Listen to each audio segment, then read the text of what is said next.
কান্তাছো কে? ভাই আমার রিক্সাটা এনে রাইকা আমার দুইটা লোক কইছিল যে একটু ওইখান থেকে বস্তা এনে দিতে। আমি বস্তাটা আনতে গেছি, আয়া দেখি আমার রিক্সাটা নাই, লই গেছে ভাই। আরে তো আশেপাশে দেখা যাইতেছে না, এখনই পারফেক্ট সময়।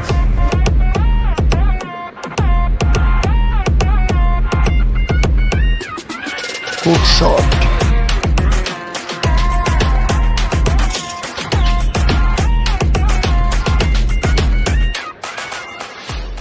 আমার মা অসুস্থ ভাই, কিভাবে মায়ের চিকিৎসা করামু ভাই?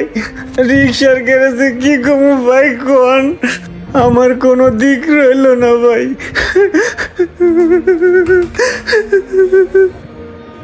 আপনারা যারা সকালবেলা ঘর থেকে ধান্দার উদ্দেশ্যে বের হন তাদেরকে বলছি ভাই, ধান্দাবাজিটা বাদ দেন আর গরিবদের পেটে লাথি মারার চিন্তা ভাবনা